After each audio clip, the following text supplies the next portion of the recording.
Príjemný deň alebo večer, kedy si nás zapnete. Ja som Arin Drexler a bavíme sa o DNA psychológii a zase je u mňa na návšteve Peter Paluch, ktorý ma zase uhovoril k tomu, že spraví so mnou rozhovor. Takže vítaj, Peťo. Ahojte, ahoj Arin. Ahoj. My sa musíme priznať, že predtým, ako sme zapli nahrávanie, tak my sa tu už bavíme pomaly 2 hodiny o všetkom možnom, takže sme aj vyrozprávaní. Ale ty si na mňa zase pripravil nejaké otázky, Peťo. Ale najprv mi povedz, ako sa máš a ako sa ti žije na genetickej psychológii. Fúha, vyvíja sa to. Ide mi k tomu, že vyvíja sa. Rozvíjam sa v tom. Výborne, Čiže samozrejme. vlastne ide to postupne. Že Samozrejme. niektoré tie výsledky cítim hneď Mhm. a niektoré postupne. A to vieš prečo?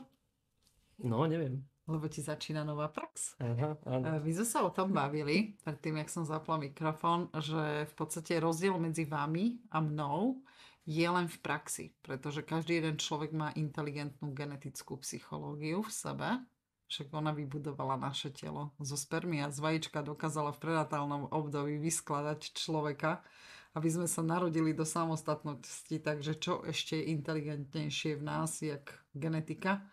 Nič, hej? A vlastne to sme my. A jediný rozdiel medzi vami a mnou je ten, že ja mám dlhšiu prax s tou genetickou psychológiou. A ty, keď si kúpil manuál, začal si trénovať, tak tebe začína vlastne nová prax. Takže preto sa to vyvíja. Aký to Áno. je pocit? Jak si to užívaš? Užívaš si to? Užívam si napríklad to, že keď sa ráno zobudím, tak sa cítim dobre. A cítim sa tak, že predtým som to mal také, že fúha, mal by som sa nejako zapnúť, mal by som sa nejako naladiť, aby som sa dobre cítil a teraz to mám automaticky. Tak To je akože veľmi veľká zmena a tá veľmi príjemná. Že vlastne tie veci cítim automaticky v tele. Samozrejme. Ja mám ten iný pohľad, ako je to možno, že sa tak si sa necítila, rozumieš mi, ale to mám rado, že v podstate to sa cítiš, no si živý, už žiješ celistvý svoj život, nie si oddelený od seba. Predtým som sa často cítil prázdny vo vnútri. Tak si sa budil, že si sa zobudil prázdny? Áno, ako keby som bol prázdny, že nebola tam taký pocit naplnenosti a toho vnútorného kľudu. A to teraz zažívam skoro stále. No, A to je veľmi veľká zmena. no Áno. samozrejme, že život je živá voda života. Jak to mám vysvetliť? Jak sa dá vysvetliť živá voda života vo vlastnom tele, čo sa volá život? Skús mi v tom pomôcť. Toto asi nevysvetlím, dobre? Toto nevysvetlíme, takže odkedy si vytrenovaný na seba, tak sa ti to vyvíja, rozvíja. Prekvapuje ťa každý deň genetika tvoja? S tým, že ťa niečo naučí, že ti vysvetlí, ukáže, že sa dostaneš do stavu viem, tak to voláme. Stav viem. Ten stav viem, fúha. No, Sú pecky, že? to sa veľmi ťažko popisuje. Poď skús, lebo ty si na tom čerstvo. Skúsim to ja porovnať, že predtým, keď sa mi podarilo nejako naladiť na ten stav, že som si myslel, že som v tom stave, tak som to cítil niekde v tele. Ale bolo to nejakej oblasti tela, by som to povedal. Ale keď som sa naozaj teraz dostal do stavu viem, tak vlastne je to celotelový zážitok. A naraz. A nie je tam žiadna pochybnosť. Výborne. A ten stav, že cítim niečo v tele, len nejaké časti, sa priznám, ja tomu moc nerozumiem, ale rozumejú tomu asi všetci ostatní ľudia na Slovensku. Ja osobne moc nie, lebo ja žijem celý život v tom stave, že celá viem. Môj posledný chlpok na tele vie tiež, hej? Aj ten odstrihnutý nehet pri pedikúre vie, že viem. Áno, že to som celá ja a som v existencii a fungujem a celá planéta vie, že som. Áno? Áno. Ja si teraz to vlastne porovnávam s tým, ako som to predtým Tak toto nechápal. môžeme porovnať. Áno, Že teraz to je tá zmena, čo cítiš. Že vieš o sebe celý, jak si a cítiš sa ráno, keď sa zobudíš a mám ten pocit, že sa cítim celistvý a naplnený. Že Tak vlastne to je je to, ten vnútorný pocit je, spokojnosť. že cítim si vlastne celé telo zvnútra. Wow, ja sa A tak nemusím teším to z toho. rozdielovať teraz, že cítim brucho, alebo prst na nohe, alebo Si čo. predtým mal takto Ale porozdeľované? predtým som to vlastne... Bol som rád, že cítim aspoň niečo v tele. Že cítim napríklad brucho. Alebo nejaký pocit v bruchu. Alebo v nohe. Bože, Áno. veľmi, veľmi ťažký život No dobre, a ja cítiť. sa teraz opýtam rovno teda, že ako rozpoznať, že kedy som genetický a kedy som není genetický. To je odborne, ako to aj ty Ako to používaš. bude otázka pravdepodobne pre tých, ktorí ešte váhajú, či ochutnajú vlastne svoj život, kým žijú, hej? Áno. Dobre, ako buďme úprimní, pravdiví. No, rozdiel v tom genetický a negenetický, no, je to hlavne v tom vedení, lebo keď je človek v súlade so svojou genetikou, ona je inteligentná, pozor. Hej, ako druh Uh-huh. človek v 21. storočí, každý jeden má inteligentnú, brutálne inteligentnú genetiku. Ale keď nespolupracuje s našou myslou, nepomáha nám, neradí nám, nedáva nám grify počas dňa, keď niečo robíme, niekam ideme, že chcem ísť nakúpiť a ona povie, vieš čo, teraz nechod, lebo v tom priestore sa pohybuje taký magor a dneska proste chce nabúrať debil, hej, s prepačaním. Tak nechod teraz, chod za 2 hodiny, hej. Uh-huh. No a keď za 2 hodiny idete, tak vidíte tých požiarníkov v centre Bratislavy, ak tam dávajú toho magora von z auta s prepačením, ale takto to je. Takže je to plne informovaný život na tej genetike, keď sme vytrénovaní. A tam je problém ten, že ona stratila dôveru v našu mysel, v to, čo sa učíme, jak začíname rozmýšľať, kopírujeme iných ľudí, áno, snažíme sa pochopiť ten svet, tak ona tomu prestane dôverovať v rannom detstve a nás tak vyhodí. Akože si doma, ale budeš na záhrade. Uh-huh. Áno, ale donútra ťa nepustím. Môžeš nákuknúť cez okienko, občas ti niečo podám cez to okno, ale donútra ťa nepustím. Si na záhrade, si doma, si stále doma na tom istom pozemku, ale si v záhrade, dobre? Uh-huh. A dobre to chápem, že to je pre mňa takéto naladenie sa, nacítenie sa na niečo. Keď si na genetickej psychológii, nepotrebuješ sa na nič nalaďovať a vciťovať, lebo tam treba pochopiť, že tam funguje podnetové spracovanie, teda spracovanie podnetov v našom mozgu. Podnety prijímame počas dňa práve do toho mozgu, do toho vedomia, s ktorým sme cez deň, kde sa učíme, rozprávame a tak ďalej. A teraz každý jeden podnet musí genetika v noci, tam je ten princíp, hej, na tomto to snáď pochopia, že keď ty ideš spať, tak ideš spať z toho dôvodu, že ty ako genetika si potrebuješ upratať v tej mysli. Áno? Uh-huh. Lebo prijímaš podnety, ktoré ťa zabordelujú. Áno, potom sme z toho chorí, potom sú z toho bloky, problémy, špatné myšlienky, pochybnosti, strachy a tak ďalej. A ty ako genetika v noci si to ideš upratať. Hej? Do tej mysle. Tie podnety upratuješ.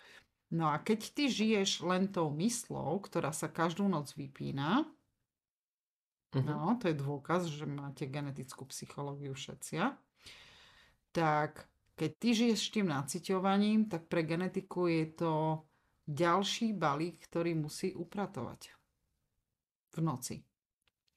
Takže ľudia, ktorí žijú na genetike, my sa nepotrebujeme vciťovať, lebo my rozumieme citom, emóciám, reakciám, aktivitám iných ľudí okamžite. Nepotrebujeme to prehrávať vo svojom tele. Čo pre našu genetiku by v noci, keď potrebuje upratovať podnety, znamenalo ďalší bordel na upratovanie. To je zaťažujúce pre genetiku, takže ona, keď my ako genetiky, my to nepotrebujeme k životu, aby sme pochopili druhého človeka, ako sa cíti, čo prežíva, aké emócie má. My to nepotrebujeme nacítiť do nášho tela, aby sa nám to prehrávalo ako film, akože cudzia emócia v našom tele sa prehráva ako film. To je pre nás ako genetiky záťaž navyše, ktorá sa v noci musí upratovať a Boh vie, či sa uprace, lebo to sa nedá stíhať, hej, za jednu noc ten prebordelený stav. Takže rozdiel medzi ľuďmi, ktorí žijú na genetike, sú vytrenovaní, že sa scelia tie databázy, uprace sa to, tak už sa to nezanesie tak, jak predtým. A tým pádom my vnímame, ale na takej takej jemnej úrovni, ktorá nezaťažuje naše telo, nevyčerpá, nie sme unavení, nie sme vyflusnutí, nejdeme z toho do depresí, do nejakej agresivity, ale zase priznám, keď stretnete niekoho, hej, ktorý úplne nefunguje, tak viete chytiť nervy, lenže vy si počas tých nervov uvedomujete, že detoxikujete, ventilujete podnety, ktoré nechcete nechať na noc, aby sa čistili, lebo možno treba čistiť niečo, omladenie, hej, schudnutie, užitočnejšie veci, áno, a nie nejakého, ktorý ma nasral na ulici alebo v obchode, áno. Takže my sa rozčuleme len ako ventil, ako detox. Takže nerobíme si zásoby na tú noc, aby genetika mala čo upratovať, hej, alebo čo musí upratovať.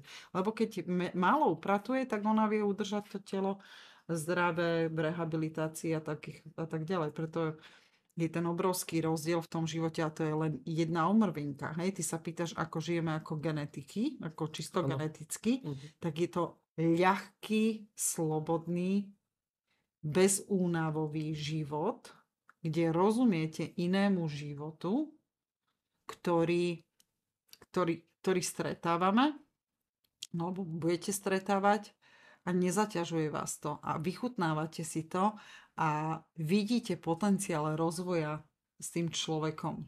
No ale keď ten druhý človek nefunguje, tak nás to tak zamrzí. Lebo vidíme, že zbytočná strata času, tunak to bude pomalé, ten parketár nepochopí, že potrebujem takéto parkety. Ježiš, to je na 3 dní motanica, bože, keby bol na genetickej psychológii, tak hodíme 2-3 vety hneď, vieme, šup, šetríme čas, má zaplatené, aký sme šťastní. Nie, tu sa to musí naťahovať 3 dní, lebo on není na genetickej psychológii. Tak takéto veci nás dokážu len zarmútiť na chvíľočku, že je nám to ľúto, že ten človek nefunguje. Jak to život vymyslel. Takže pochopiť rozdiel je veľmi ťažké to vysvetliť ľuďom, ktorí to nežijú. Peťko, ty to máš ako s tým? Ako ty sa snažíš vysvetliť ostatným ľuďom ten rozdiel, ktorý začína žiť? Toto ma zaujíma. No, toto je pre mňa tiež dosť náročné vysvetliť to, preto som rád, že to vysvetľuješ ty. Trošku. Skúsim to cez príklady reálne, že čo zažívam. Skús. Že keď fungujem na tej genetike, akože nie stále, že áno, učím sa tiež, sa mi to deje postupne. Keď som na tej genetike, tak nepochybujem a neriešim emócie vlastne iných ľudí alebo nenaciťujem tých iných ľudí. Proste áno, rozumiem, chápem, sledujem, čo sa deje, ale neberem si to osobne napríklad, keď sme v nejakej komunikácii. Takže ako keby neladím sa na to, čo mi oni hovoria. Nevciťujem sa do toho. Nevciťuješ sa. Vciťovanie je veľmi nebezpečné kvôli tomuto, pretože človek, keď sa vcíti do nejakej emócie cudzieho človeka, jemu to môže byť až životu nebezpečná vciťovacia emócia. Áno, a že prežívam to s tým človekom. Na genetickej psychológii nie, že strácame túto zručnosť, my ju máme veľmi sofistikovanú, pozor, na vysokej úrovni, akože vyslovene božskej úrovni, tak to môžem prirovnať. Ale my si dvakrát rozmyslíme, či do toho ideme a nie. A toto je tá sloboda. Že môžeme, ale nemusíme, lebo vieme, nejdeme do toho s tým, nevciťujeme sa do iných ľudí s tým, že vcítim sa, lebo sa to snažím naučiť pochopiť, porozumieť. A to je vlastne zase tá záťaž pre tú genetiku, ktorá zbytočne zaťaží ten organizmus a podľa mňa z môjho pohľadu tuto vznikajú ťažké choroby u ľudí. Keď sa vcítia do choroby iných ľudí, snažia sa to pochopiť, nacítiť ten jeho pocit, ktorý on s tým nemá nič spoločné, že vlastne kopíruje emóciu, tak to je nebezpečné.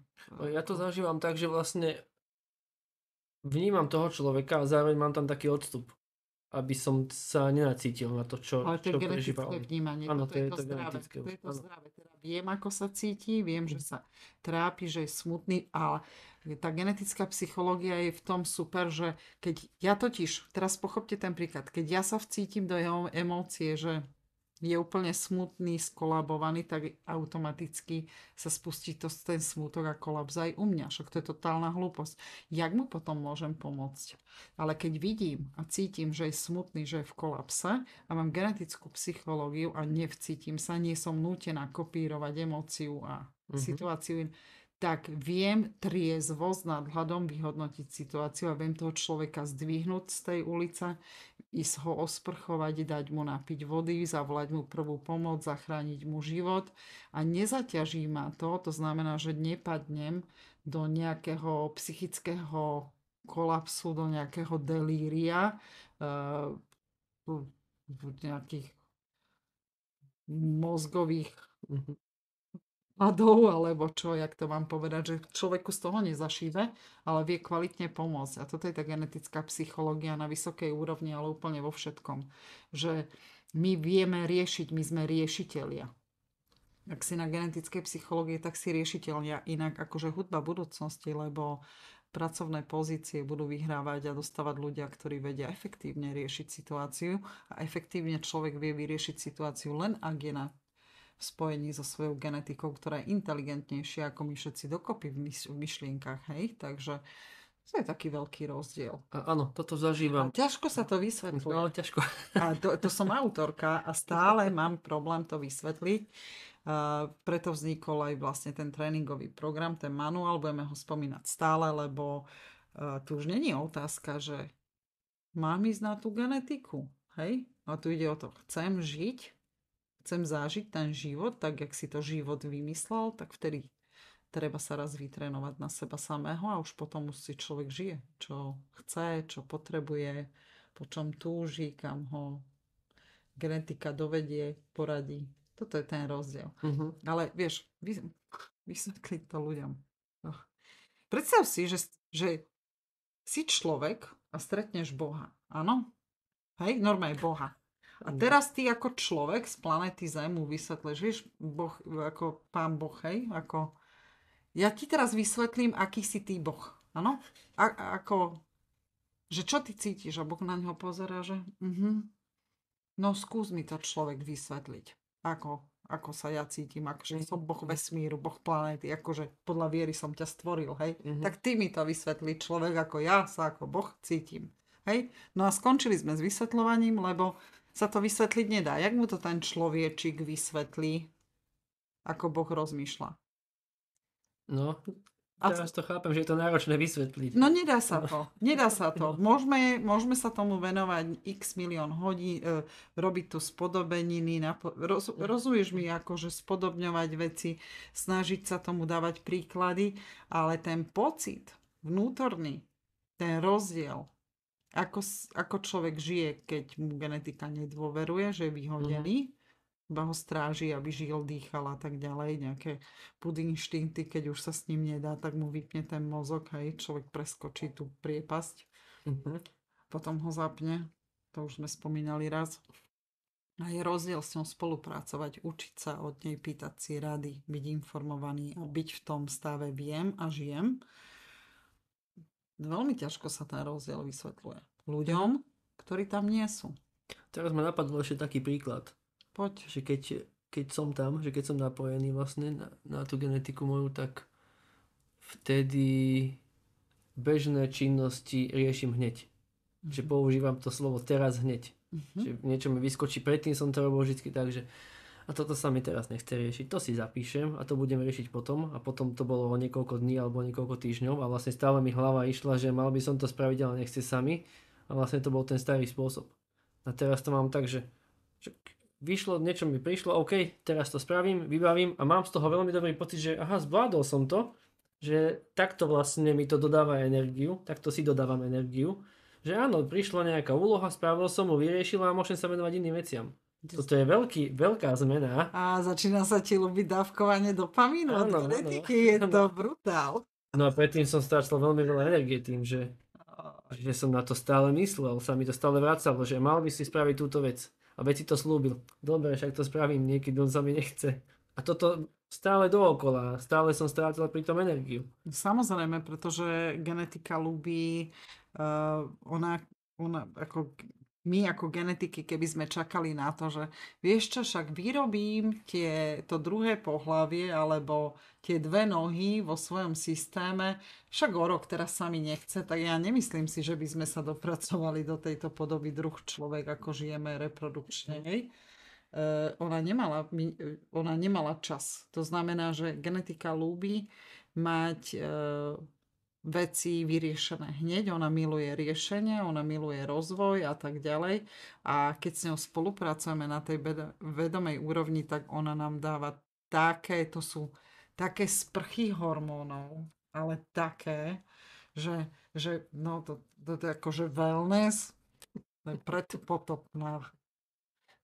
predpotopný príklad, to sa nedá, to je človek je fakt ako keby v tej živej vode a to sú tie omladzujúce hormóny a hormóny šťastia, ale nie také, aby nám z toho šíbalo, že to je tak prirodzené.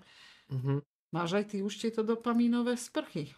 Áno, zažívam ich a je to presne tak, že není to také, že teraz budem zjapať, že som strašne šťastný, ale je to také iný spôsob prežívania tej emócie. Inak fungujú hormóny. Keď si na genetickej psychológii. Nie je to vlastne také extrémne. A nie sú protitlaky. Nie sú protitlaky. Nie sú protitlaky, to je to.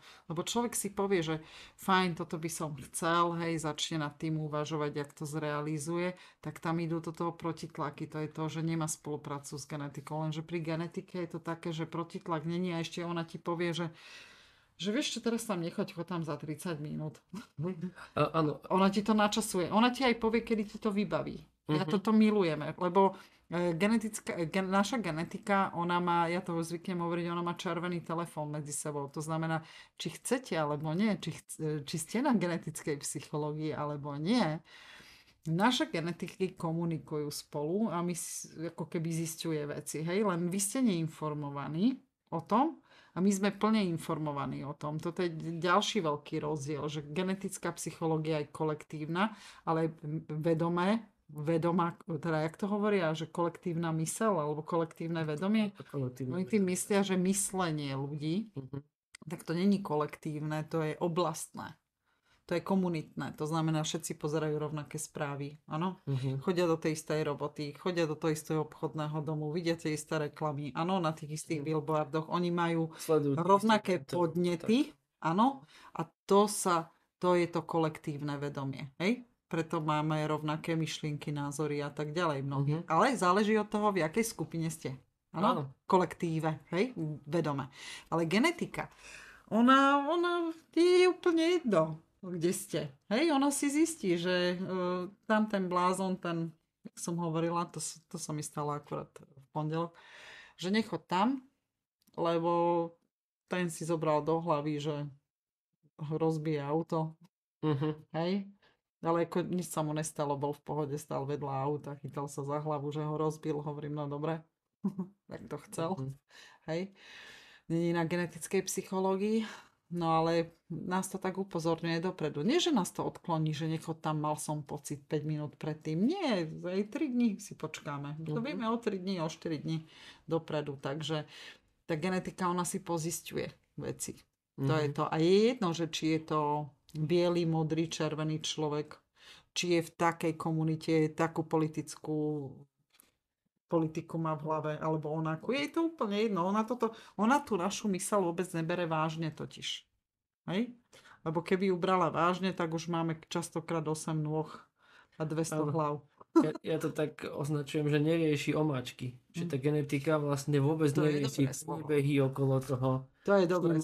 Či nemôžem, či sa teraz cítim na to, alebo necítim. Ona proste vie. Takto to bude, takto to spravím, vybavené. Áno, a toto k tomu potrebujem a takto sa to vyrieši. A hotovo. A preto nemáme tie protitlaky v tele.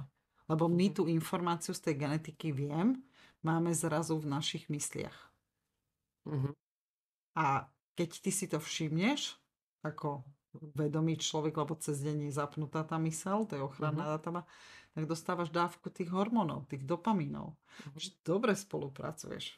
Áno, a vtedy sa mi deje aj to, že vlastne robím veci automaticky. Že spravím nejakú činnosť automaticky a potom, že veď ja som nad tým nestihol premýšľať. Že ten protitlak často býva to premýšľanie nad tým. Samozrejme. Že to sú tie rôzne formy protitlakov. či môžem, začnú tam pochybnosti potom a tak spravím to neskôr a tak a to už sú tam omačky okolo toho a príbehy, Áno. ktoré už idú v hlave, v tej mysli. Niektoré veci sú úplne automatické, jak zvyknem hovoriť, baby varia ako Michelin kuchári, inak by si mali dať fakt sa vytrénovať na genetiku, lebo iné by začali v tých reštikách variť, akože to by boli brutálne veci, ale tak nevedia o tom. Vy máte šťastie, že viete, to je celé. Takže tak, toto je taký rozdiel. On sa ťažko vysvetľuje, ale všetci, ktorí nabehli na genetickú psychológiu, pretože každý jeden človek potom túži. On to vlastne hľadá, tú genetiku. Len keď je v mysli napríklad podnet, že genetika, toto, alebo nedaj Bože, ja ako autorka som vám není sympatická, tak ja zvyknem hovoriť, ale ja s vašou genetikou nič nemám, hej, halo. Ja som priekopníčka v tejto oblasti. Prišla som na to, ako s ňou vybudovať spoluprácu. Kupujete si technické informácie, vytrenujete sa a ja tam už nemám ani miesto, ani nič. Ak sa stretneme na káve, tak konečne káva bez protitlakov, hej. Samé dopamíny v tele, dobre sa cítime, decol, to je všetko. Ale manuál absolútne nemá nič spoločné so mnou ako s autorkou. S tou sympatiou. Že nie. Sympatia a nesympatia vzniká práve v myšlienkach. A je podložená so zlými negatívnymi skúsenosťami väčšinou. A všimneš si to inak na jednoduchom príklade, keď niekomu povieš o niekom, hej, väčšinou v spoločnosti, keď povieme, moja kamarátka, ja neviem, vymyslím si meno, moja kamarátka Janka. Jana? Nemám rád Jany. Prečo? Čo s tým má táto Jana nová, hej? Lebo ty máš zlú skúsenosť s nejakou pani Jankou spred 10 rokov, ktorá bla bla bla, hej? Ale tá nová pani Janka s tým nemá nič spoločné, majú spoločné len meno, hej? Ktoré sa používa z kalendára, áno, ale oni s tým nemajú absolútne nič spoločné. Lenže už tu vzniká tá sympatia, nesympatia. To mi nie je sympatické, lebo ja mám negatívnu skúsenosť. Áno? Presne tak, toto poznám, áno. Už som to viackrát počul. Aj na teba konkrétne, že... Áno, ale není mi sympatická, lebo už sa to porovnáva s nejakými bývalými. Genetické, to je zase iný proces. Je rozdiel v tej sympatii, nesympatii, v tej mysli, akože v tých myšlienkach, tam sú tie negatívne skúsenosti väčšinou. To je taká podprahová asociácia, že sa vcítim, hej, do niekoho, do nejakej čiernovlásky, lebo som čiernovláska, alebo rozprávam takto a pripomína mi to nejakého Fera Joška z doby dinosaurov, áno, ktorého som nemala rád. Áno, ale ja s tým nič nemám. Hej, zase ako, povedzme si Ale toto je tá sympatia, nesympatia v tých myšlienkach, v tom vedomí, áno? To sú bloky vlastne v podstate. Ale potom je genetická sympatia, nesympatia. To je dobré vedieť, to je rozdiel. A tá je spúšťaná v procesoch z jedného dôvodu. A teraz, keď vám ho prezradím, tak sa pozriete inými očami na všetkých ľudí, či mi je sympatický, nesympatický. Pretože genetika tento proces vyhadzuje. A to teraz ty nevieš, že? Teraz ti to idem prvýkrát vysvetliť, ja? Není to manuálny náhodou. To neviem. To tam je, tak som... Je to možné, počkaj, musím nalistovať. Genetická sympatia vzniká vtedy, keď genetika jedinca vyhodnotí, že s tým človekom, s ktorým sedí, sa vie spáriť a spáriť potomka, ktorý prežije. Vtedy je genetická sympatia. Nesympatia znamená, je proces, ktorý nám dáva najavo do vedomia, hej, že s tým človekom, keď sa spárim a splodíme dieťa, tak to bude nedobré, nepodarí sa, bude to nepodarok. Áno, to je genetická sympatia, nesympatia. Inak genetika miluje úplne všetkých ľudí na planete Zem a ona len túto sympatiu, nesympatiu vyhadzuje len kvôli dokonalosti párenia, teda reprodukcie. Áno, preto keď ľudia majú k rovnakému pohľaviu sympatie, vysoké, hej, alebo nesympatie, tak tam hrá rolu tá genetika, lebo mužovi automaticky prvý postreh je nesympatia, lebo chlap, to vyhodnocujeme ako konkurencia. Poznám to. Však ako chlap s chlapom nejaké dieťa spraví, žiadne v dobrom, ale je to tak, hej, biologicky. A keď je tam sympatia, to znamená, že to už je v tých myšlienkách a tam už sú iné podnety zásobené, hej, ktoré to motajú. Ale toto je téma, ľudia, na jednu konferenciu až festival. Akurát mi teraz prišlo, že to vlastne sme otvorili inú tému, a čo sa týka tému lásky a podobne.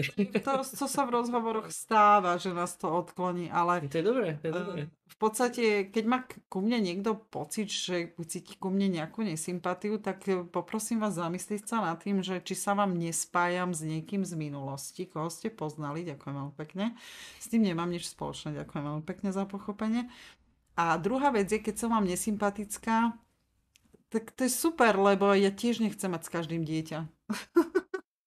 Rozumieš, tam je už len reprodukcia zostáva, áno? Takže buď sú to bloky traumy, hej, niečo spodobnenie, alebo zlý zážitok s niekým, koho ja nepoznám, alebo je tam potom vlastne od genetiky impuls, že so mnou sa teda páriť a plodiť deti nebudeme, hej? Tak ale to zase tiež ja by som nerada.